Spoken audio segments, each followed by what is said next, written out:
All right. Welcome, health enthusiasts. Welcome back to another episode of the Health in the Real World podcast. I'm your host, Chris Janke.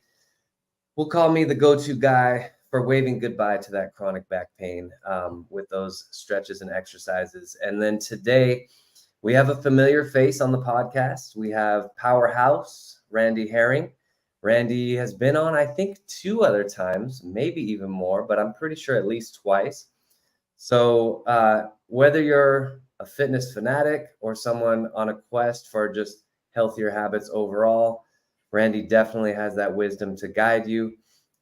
This episode it's not just about breaking a sweat, but it's more about kind of breaking free from the societal norms and the expectations. So we're going to talk today about becoming your authentic self. Now, this is obviously something that we're always getting better at. Each one of us can get better and live kind of a freer, healthier existence. So without further ado, Randy Herring. Randy, welcome. Hi, Chris. It's a pleasure Hey. to meet you again and have a talk with you and go through this. And I just want to say that, when you are trying to be your authentic self, you are sweating intellectually. If you're not, then just going through the motions, just like training. It is, right? So elaborate on that a little bit. What do you mean? It's just like training. I agree with you. I think I know what you mean, but what would you say? Well, when I'm actually in my own studies here, writing something that's deep, you might say, I'm actually physically and mentally, uh, in a sense, draining myself because of all the effort I'm using in my head to write down what exactly it is I want to say and have it understood by people when it's actually on paper. So, and I can be so exhausted that it could be like a training session in a sense that's intellectual. So how do you sort of like bridge that gap between you want to live your authentic self and at the same time you maybe want to feel understood? So you can't just I don't know. I think I'm coming at it from like my kids, for example. So I have four kids. I have a 4-year-old, 7, 9, and 12. And when say like the 7-year-old is being her authentic self, nobody can understand her because she's just like repeating the same sound over and over again because it sounds cool. And maybe as adults, we don't do that so much, but there is maybe a little tendency like what goes on in your head, sometimes nobody else can understand it. How do you bridge that gap between being your authentic self, but also trying to communicate with real humans? So that's a good point because, it's difficult to express yourself to how you truly believe and think to other people so they can understand. So to be your authentic self, to be understood, you may not have that bridge. For example, these philosophers, for example, Kierkegaard and Nietzsche and Jean-Paul Sartre, they're all existentialist thinkers, and they're trying to how do you say, to have the self evolve from you, and also becoming, how should I say, like you say, the society has influenced us to be a certain way. So breaking apart from that thinking or tradition is difficult, but a person like Nietzsche, he is difficult to understand. That's partially his fault, the way he writes. Mm. But if you actually read his writings, not about, not a person who writes about Nietzsche, but his own writings, for example, then you'll come to see who this guy really was, although you may not fully understand because there's so many interpretations, for example, of what these philosophers had said. So going back to that primary source and hearing it directly from him, what I know you are a philosopher and your next book is about more in the philosophical realm, right? Yeah, you're also a fitness buff, right? How do you how do you marry those two together? Like what in your mind makes them similar? What makes them different? How are they related in your mind? Well, my first passion when I was younger was fitness, bodybuilding. So that's the physical aspect of helping your body to grow and be healthy and furthering your body. Philosophy is the same way, but it focuses more on your intellect, your mind, so that you keep on growing and evolving, and not just being content with a certain belief, but your belief should be always up for revision. Not that you've changed your mind, but from maybe reading a certain text or encountering people that in your life, and that's important because we tend to get stuck on a mindset which which can stifle growth in such a way. I think that's a really great point. I think going back to this, title of this podcast, Health in the Real World, I do think it is healthy to be flexible in your thinking, to be open. Like you said, you don't have to necessarily say like, I'm going to throw away my belief 100%, but at least being able to say like, well, I am not my beliefs, and say like, well, let me try on yours, and asking questions. It's one reason why I like this podcast, because I don't just see like what you believe, but also we can dig a little deeper. Why do you believe it? Maybe there was a circumstance in your life that led you to this, to this belief or a certain way of looking at things. How do you think that ties back to the authentic self, right? So we do have these two aspects, the physical, the psychological or philosophical, however you want to say it, spiritual even. How does that tie back to the authentic self in your mind? Well, like you're saying, we have been influenced by society. That's a given. That makes up who we are. Yet at the same time, we have the ability to question, certain beliefs, and also with the going back to the fitness. I have my own certain philosophy of training that helps me, but at the same time, I believe can help others. But so many people are stuck on a certain way of doing things, they cannot entertain themselves to think otherwise and do it. And I'm talking about actually the typical ascending pyramid system working out, where I basically reverse that, talking about the reverse pyramid, which basically is starting out with your first heavy weight first for your first set, before that, warming up to that. Mm-hmm. So you're starting with the heavy set, and you're almost are you doing like drop sets as you go? You're going lighter weight, or how do you do it? I wouldn't call them drop sets, but they can be termed as that. Mm-hmm. Sure, why not? But basically, well, drop set is basically not resting. After your set, you keep on going down in weight. So I would take that back. It's not a drop set, because you are resting between sets. It's just you're progressively actually going lighter. And is that just, actually, I'm curious, we're talking about philosophy and now we're going philosophy of fitness. I like this. How did you stumble upon this reverse pyramid as your MO?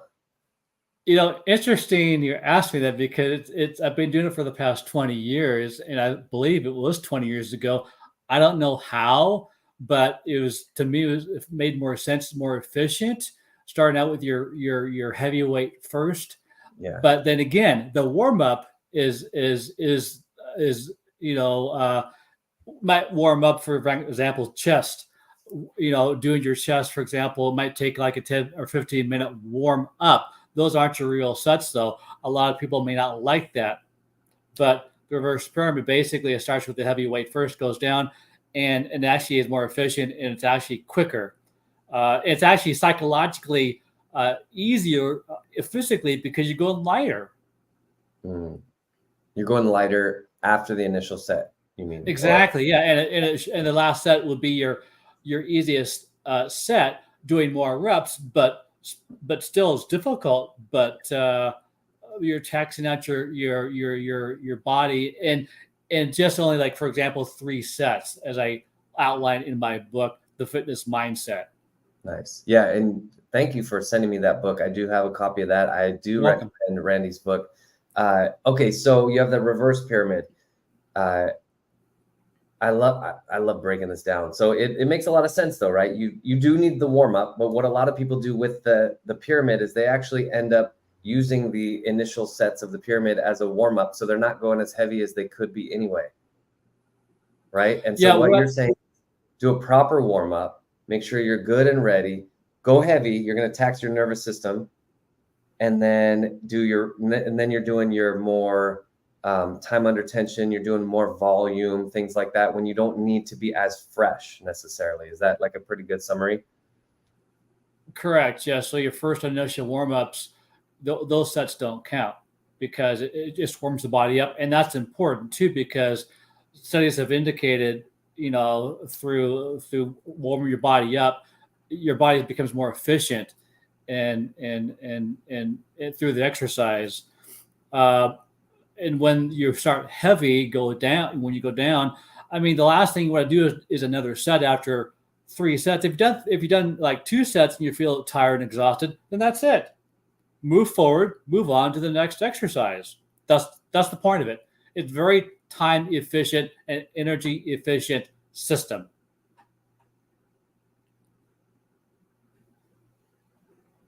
Oops, I was muted. You're flexible in your approach, right? You have your good days, your bad days. And you're open to seeing what, right? It's like, oh, I'm done with 2 sets. I'm out. I'm good. I think that's really good. So how does one who is not into weightlifting, like you and I grew up with this stuff. I don't know how long you've been lifting, but I started as early as the 45 YMCA. years. Yeah, right. You were like a teenager, right? Yep. Yeah. 14. Same. 14. As soon as the YMCA would let me on the weights, I was all over it. And the topic of this episode today, if somebody just looks at it surface level, maybe they don't see the connection between health and your authentic self and weightlifting, what we're talking about. How has the weightlifting journey sort of helped you to find that authentic self inside of you? And the second part of that question would be, what is your recommendation for somebody who is not interested in weightlifting, but they know intellectually that it's beneficial? How do they make that switch in their head to where you have become the last couple of decades? Boy, that's a loaded question. Questions. Sorry. Well, no, you're good. So, I can just answer the first one is that, I see a lot of people in the gym, they're on their phones, and I know there's apps they follow that the apps they follow are from people that they are influenced from. Therefore, they're followers, right? But I see them not. I see them. Yes, I'm watching them.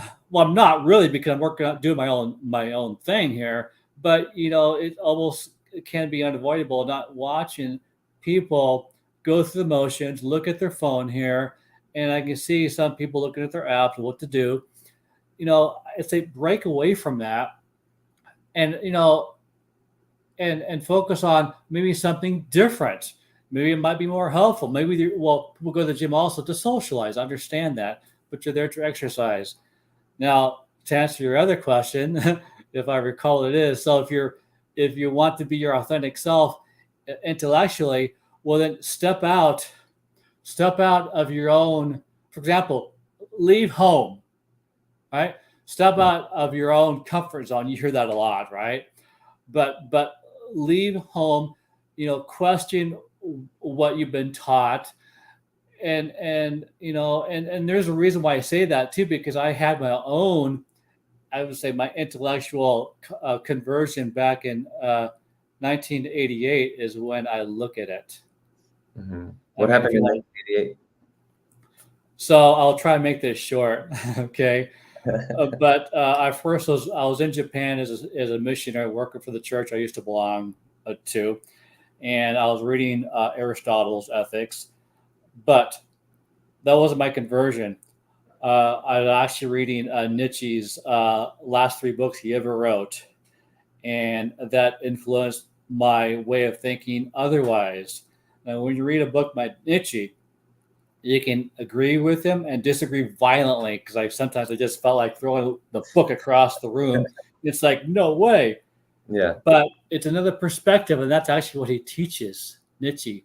It's a perspective this way might be better than this way. What might be defined as good in society might possibly be bad or evil. So Yeah. Beyond Good and Evil is a book he wrote, but it's a lot more than that. He's a very complex guy, but I challenge people to read his actual works, Yeah. to get to know the guy, read his journals. Huh? Yeah. Even I think better. that's great. I mean, I really think that the more that we learn about other people's opinions, mindsets, getting other perspectives, then you can sort of help to find your authentic self, right? Versus, like you said, what's the title of that book? Beyond Good and Evil, Beyond Good and Evil. right? And we can substitute the good and evil with I don't know, all the polarizing terms nowadays, left, right, black, white, whatever, liberal, conservative, right? And it's like nobody is 100% good, 100% evil, right? Would you say that in 1988 you sort of found that there's like a gray area and there's this weaving of ideas, and it's you can't really pin anything down because, well, it depends on this and it depends on that other thing, right? So I'm smiling because philosophy is a gray area, but there comes a time when you actually, when you have a certain opinion of this and that, which is basically taking this opinion of this person, this person, this person, but you also have to have your own opinion based on that, which means to say that you have to know why you believe this is a certain way, or why you believe this is so. That's basically how you come to understand who you really are, or emerging to be. Is that you go from being oh, sorry, go ahead, finish. No, I'm sorry. When you can put that reasoning along with what you believe, you can't. Yeah. It's just simply an opinion that you've heard from others. Yeah, and you go, that's kind of a sign of maturity, right? You go from being just a patchwork quilt or like a mouthpiece of some propaganda, somebody else's opinion, to forming these very deep opinions that you can, like you said, reason your way through. And that's why I love living in this country, is that freedom of speech, the freedom of thought at our core.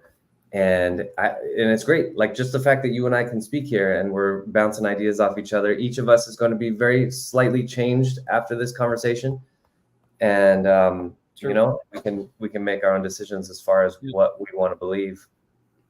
And I have to add too that what I'm writing is a book called Existential Essays for Personal and Spiritual Growth.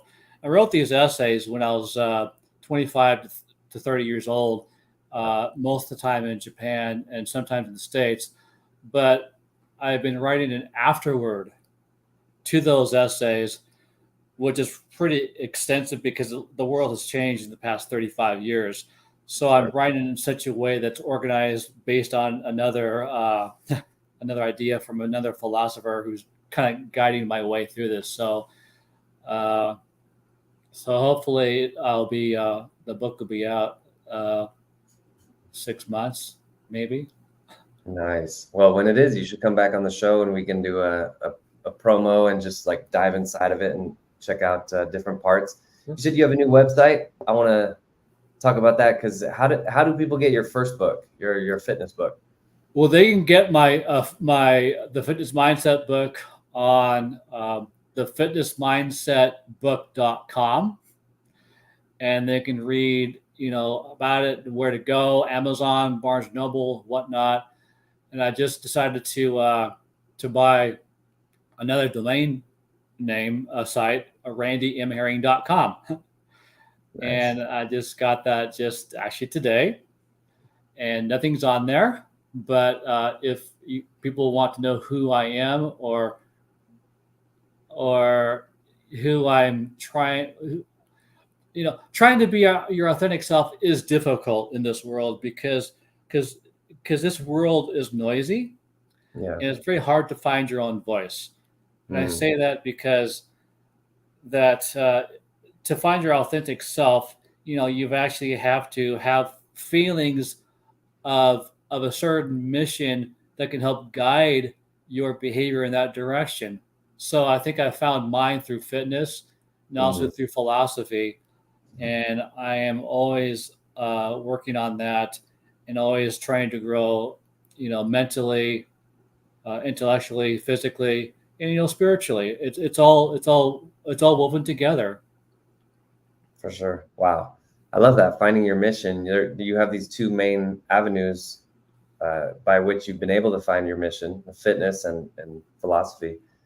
I minored in philosophy in college. I just couldn't get enough of it. It's so interesting just having these discussions with professors, and then they'll ask you a question that just blows up your brain. It's just amazing. Love it. Nice. What are you going to put, do you think, on the homepage, randymherring.com? First thing people see, what's your first thought? What are you going to put there when you do build it out? Well, I think what I'll do is put my book that I'm still writing. Again, the afterwards pretty long. I actually might take that afterward and publish it into a separate book, so because I do want people to read that, because I think it is very important. But I'll probably have that book first, and then offer my other book, of course, and books I have in the making. I have a lot of projects that I have, like 4 or 5 more books I want to write and get out. They're kind of like in line, but I have everything in such a way that I think I'm prioritizing. Sorry, my books that I think are more important to get out first. And one actually is a book called Fitness During and After Cancer. Oh, I'm still yet to get that book out. okay. So people who didn't hear your last podcast with me, quick background of your experience with this. With cancer? Yeah. Yeah. Well, actually, I had cancer 3 times. My last time I went through chemo and lost my hair. I still worked out when I could. And I actually had testicular cancer 3 times. So I have no testicles. I have to be on TRT, testosterone replacement therapy, prescribed by my doctor. But yet I was still able to get through my workouts. And at one time I couldn't take any testosterone. And again, this is regulated by my doctor. I have to be in a certain level in the normal range. Okay. So if I go beyond that, it's basically taking more than it's supposed to. That'd be kind of considered a steroid. It is a steroid, but I'm actually in where I should be. Therefore, I'm not abusing this as some may. And when I was not taking it because of my prostate was getting larger, I was still able to work out. That to me is significant. I still had the energy to do that because the doctor said it's because you've been active all your life. Perfect. Like they say, right? The best time to start a workout program was 20 years ago. Second best time is today. So, right. Yeah. Awesome. Well, Randy, so many more, I think, podcasts coming up. I think we have a lot to talk about still. I like to keep these short, as you know, so we'll cut it there. Again, one final thought, summarizing unveiling your authentic self. What last bit of advice would you give to people? Don't be afraid to step out of the ring and share yourself with the world, because there's somebody out there who may benefit from what you are going through yourself, to be your authentic self. Awesome. Well, Randy, thanks for joining us today. I'm Chris Jenke today with Randy Herring, and I think that's it. We're going to sign off from the live stream. Thanks everyone for joining, and we'll talk next time on Health in the Real World podcast. Appreciate it, Chris. Thank you.